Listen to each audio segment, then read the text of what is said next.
Ya, untuk analisis data menggunakan SPSS, kali ini kita akan melakukan uji regresi yang kemudian kita lakukan juga eliminasi data untuk outlier. Nah, nanti bisa dibuka file yang ini, client 3606, hasil data dan hasil asumsi klasik.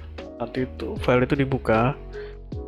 Setelah dibuka, nanti di sini ada beberapa sheet. Jadi yang pertama itu adalah data ini data yang asli sebelum dieliminasi, kemudian data reduksi. Data reduksi ini data yang telah dieliminasi. Nah, ini untuk ini adalah nomor urut data dari data yang asli. Ya, seperti ini contohnya. 1 2. Nah, seperti ini. Nah, ini adalah nomor urut aslinya. Nah, ini fungsinya untuk mengetahui data mana saja yang sekiranya tidak ada di dalam perhitungan regresi berganda menggunakan data yang sudah dieliminasi. Jadi seperti itu. Oke, kita kembali lagi. Ini kita hapus dulu. Nah, setelah datanya seperti ini, kita copy dulu. Nah, kita buat file baru. Kita copy, kita pastekan di sini. Nah, setelah seperti ini, lalu kita masukkan datanya ini ke dalam aplikasi SPSS. Kita buka aplikasinya seperti ini. Nah, ini nanti X1, X2 sampai dengan Y kita kopikan di sini, kita paste di sini. Kemudian, ini kita hapus dulu.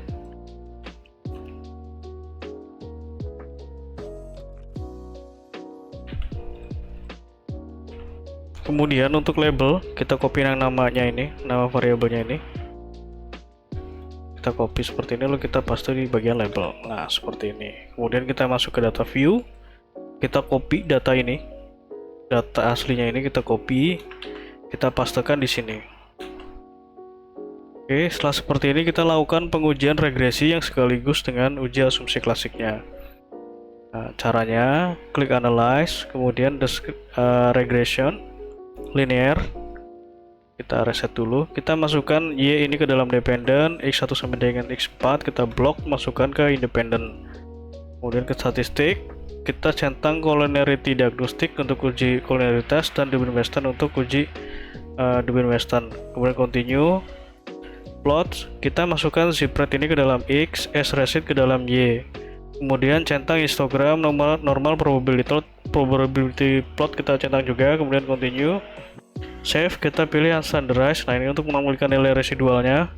Continue. Setelah seperti ini lalu kita klik OK. Nah, ini adalah hasil analisis asumsi klasik dan regresi berganda. Jadi ada beberapa uji di sini yang bisa kita ketahui. Jadi ada uji Debye Weston untuk asumsi klasiknya. Kemudian fifth. Kemudian untuk normalitas di sini masih berbentuk ini ya, masih berbentuk kurva seperti ini. Nah, kita lakukan uji. Nah, ini kita kesampingkan dulu hasilnya karena ini juga data yang sebelum dieliminasi, jadi hasilnya itu tidak baik. Ini kita lihat saja nilai dari nilai R-square-nya. R-square-nya ini 0,39. 0,039 artinya ini cuma memberikan pengaruh, jadi variabel ini cuma memberikan pengaruh sebesar 3,9% gitu. Kemudian untuk nilai uji F simultan ini juga tidak memberikan pengaruh yang signifikan, dan untuk uji T parsial seluruh variabel ini tidak memberikan nilai yang signifikan. Nah, jika seperti ini maka dapat dilakukan reduksi data. Jadi yang direduksi itu adalah data-data yang sekiranya nanti dikatakan outlier atau memiliki nilai ekstrim. Nah, cara untuk mereduksi datanya seperti ini. Kita minimize dulu hasilnya. Nah, kita copy nilai residual ini. Seperti ini kita copy, kemudian kita pastekan di sini. Nah, kita pastekan di sini. Nah, ini adalah nilai residual. Kita tulis saja seperti ini supaya tidak bingung. Nah, kemudian kita beri nomor juga. Jadi ini adalah nomor dari data asli. Oke, nomor asli kita tulis saja seperti ini supaya lebih singkatnya. Kemudian ini adalah nomor untuk eliminasi.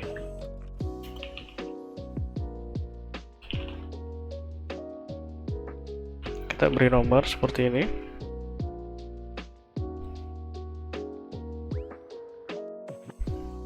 Nah, oke, kita kembali lagi ke data yang tadi. Nah, ini nanti yang diuji normalitas atau yang dieliminasi itu adalah nilai dari residualnya. Karena untuk pengujian regresi berganda yang digunakan itu untuk normalitasnya adalah nilai dari residual. Oke, caranya klik analyze, kemudian descriptive statistic, kemudian explore. Kita pilih standardized residual ini ke dependent list. Kita pilih seperti ini. Kemudian statistik, kita centang menu outlier. Deskriptif ini tidak usah. Nah, seperti itu. Oke. Untuk plots, ini bisa dicentang, bisa tidak. Kita centang saja. Oke. Setelah seperti ini, lalu kita oke.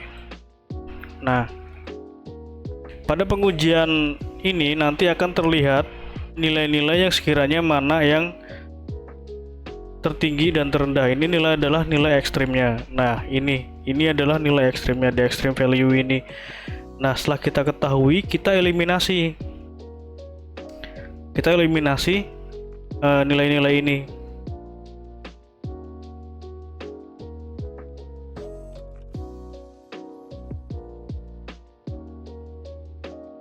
Tapi untuk mengeliminasinya jangan dilakukan di SPSS karena nanti akan bingung dalam melihat data mana yang sudah kita eliminasi. Nah, kita eliminasinya itu di sini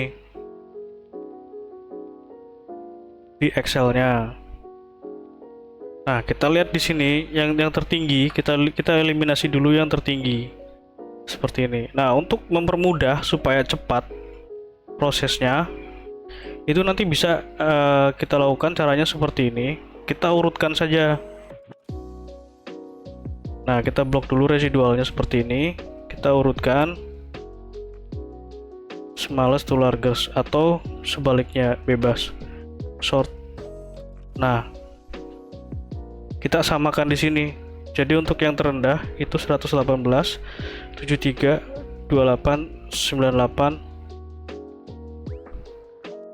98 dan 83. Nah, ini adalah 5 terendah. Kemudian ini adalah untuk 5 tertinggi.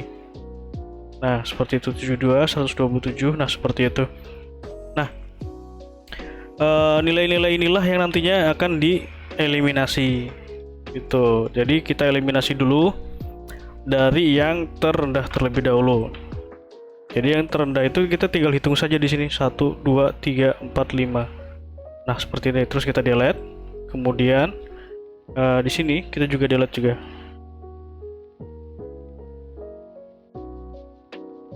Satu, 2, 3, 4, 5. Oke, kita delete. Nah, setelah seperti ini, lalu kita urutkan kembali. Kita urutkan dengan menggunakan nomor asli. Seperti ini, kita blok, short, smallest to largest, short. Nah, ini akan kembali ke urutan nomor yang tadi. Tapi ini kan ada beberapa yang sudah dieliminasi. Nah, oleh sebab itu kita gunakan nomor eliminasi ini. Nomor eliminasi ini kita kembalikan urutannya ke urutan normal. Kalau ini kan ada beberapa yang hilang, nah ini kita kembalikan lagi ke nilai yang normalnya berapa. Jadi nilai dari seluruhnya itu kan 130. Nah, ini ada 120. Karena tadi itu sudah dieliminasi 10 nomor. Nah, nomor eliminasi ini yang nanti kita gunakan untuk pengujian selanjutnya jika nanti setelah diuji kembali variabel-variabel ini belum memiliki nilai residual yang normal. Oke, setelah seperti ini kita copy lagi. Kita kembali ke aplikasi SPSS. Ini residual kita hapus dulu, kita clear. Data ini juga kita hapus. Lalu kita paste data yang tadi, data yang sudah kita eliminasi. Kemudian kita uji ulang. Analyze, regression, linear. Nah, oke, seperti ini. Nah, kita lihat. Nah, ini hasilnya sudah mulai membaik. Kita coba untuk Monte Carlo-nya berapa. Oke, ini masih belum normal. Nah, kalau masih seperti ini, kita eliminasi ulang. Caranya seperti tadi. Jadi klik Analyze, terus ke statistik, kita ke Explore. Kita masukkan standar residual ke dependent list. Untuk statistik, karena gini ini sudah kita setting, kita biarkan saja seperti ini. Bisa langsung kita continue. Nah, nanti akan muncul kembali nilai ekstrimnya itu berapa.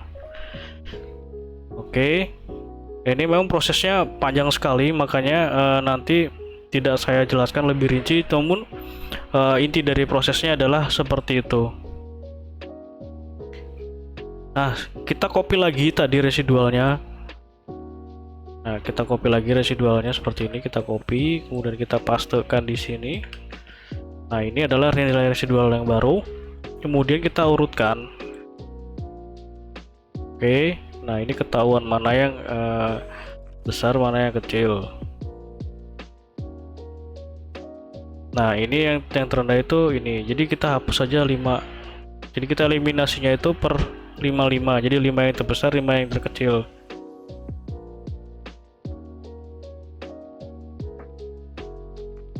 Tuh, 2, 3, 4, 5.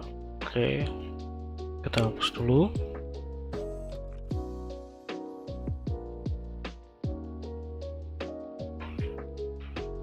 Ya, setelah seperti ini kita kembalikan lagi nomornya.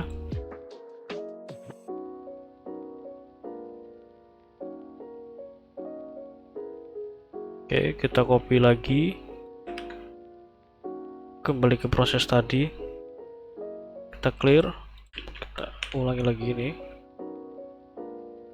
seperti ini. Analyze, regression, kita kembali lagi. Emang ini prosesnya cukup panjang sekali untuk eliminasi data.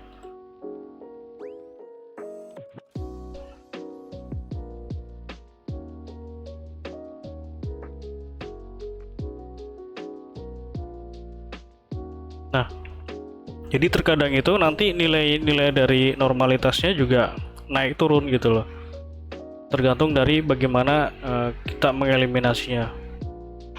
Oke. Nah, karena ini prosesnya panjang, jadi nanti kurang lebih untuk proses eliminasinya seperti itu. Nanti kita langsung saja gunakan data yang sudah saya eliminasikan. Nah, ini data reduksi. Kita copy saja seperti ini. Oke. Jadi misal datanya itu tadi sudah terdistribusi normal ya. Kemudian kita ini untuk analisis regresi, ini untuk pengujian ulang analisis asumsi klasik regresi berganda dan interpretasinya. Caranya seperti tadi sama. Oke, tinggal oke saja. Nah, ini jadi datanya ini akan berbeda sekali hasilnya kalau dieliminasi. Jadi lebih jelas untuk variabel mana yang signifikan, variabel mana yang tidak. Nah, seperti ini. Jadi untuk uji interpretasinya ini bisa dibuka file yang ini ya. Kita tunggu dulu. Nah, yang pertama kita lihat itu adalah nilai dari normalitasnya. Untuk pengujian normalitas, caranya seperti tadi, klik Analyze, Non-Parametric, Legacy Dialog, One Sample KS, Exact Monte Carlo, Continue, oke. Nah, ini. Jadi dikatakan terdistribusi normal jika asimsik atau nilai Monte Carlo salah satu atau keduanya ini sudah di atas 0,05. Nah, bisa kita lihat untuk asimsiknya ini masih di bawah 0,05, namun untuk Monte Carlo-nya sudah di atas 0,05. Maka dapat dikatakan untuk pengujian regresi ini datanya sudah terdistribusi normal. Nah, kemudian untuk asumsi klasik yang kedua kita lihat dari nilai autokorelasi. Nah, autokorelasi ini digunakan uji Dubin-Weston. Nah, untuk uji Dubin-Weston sendiri nanti kita bandingkan nilai Dubin-Westonnya ini dengan 4 min DU dan nilai DU. Jadi nilainya itu dikatakan tidak terjadi autokorelasi itu ketika nilainya itu lebih besar dari DU dan lebih kecil dari 4 min DU. Nah, ini 1,925 itu lebih besar dari DU dan lebih kecil dari 4 min DU, maka ini tidak terjadi gejala autokorelasi. Nah, nanti untuk Dubin-Weston itu nilainya yang ini. Nah, Dubin-Weston.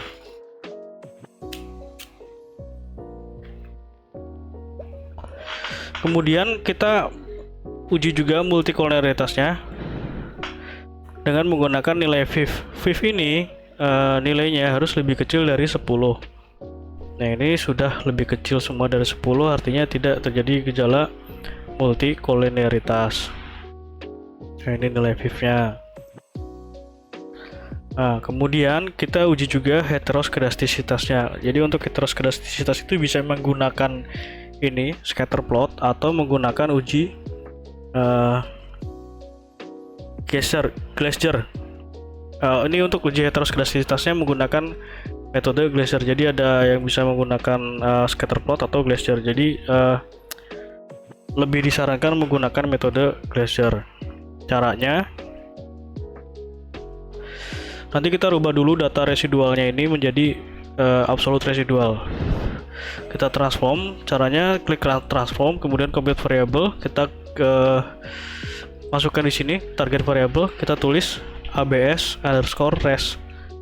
Kemudian kita klik di all, di numeric expression kita klik saja, kemudian di function group kita pilih all, kemudian abs, ini kita double klik. Nah, setelah seperti ini lalu masukkan unstandardized residual ini ke numeric expression. Caranya tinggal double klik saja unstandardized residualnya, kemudian oke. Nah, ini tandanya sudah terbentuk nilai absolute residual. Nah, ini ABS-RES ini. Nah, untuk uji heteroskedastisitas caranya sama dengan regresi berganda. Klik analyze, regression, linear. Nah, yang berbeda adalah untuk dependennya ini kita reset dulu saja. Jadi X1 sampai dengan X4 kita masukkan ke independen, kemudian yang dependen ini kita masukkan ABS residualnya. Setelah seperti ini lalu kita klik OK. Nah, ini regresi yang baru ini yang dilihat adalah nilai koefisiennya saja. Nah, supaya kita tidak bingung kita beri nama di sini.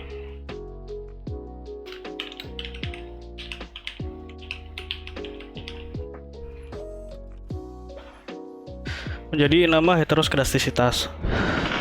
Yang dilihat adalah nilai sig-nya. Jadi nilai sig-nya ini harus di atas 0,05.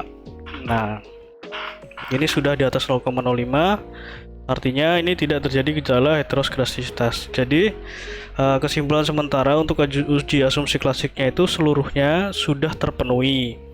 Nah, kemudian kita masuk pengujian regresi linear berganda. Kita lihat dulu nilai dari R-square-nya.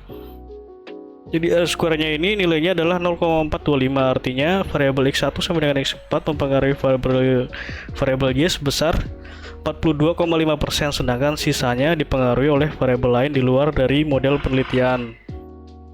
Kemudian untuk F simultan ini artinya variabel X1 sampai dengan X4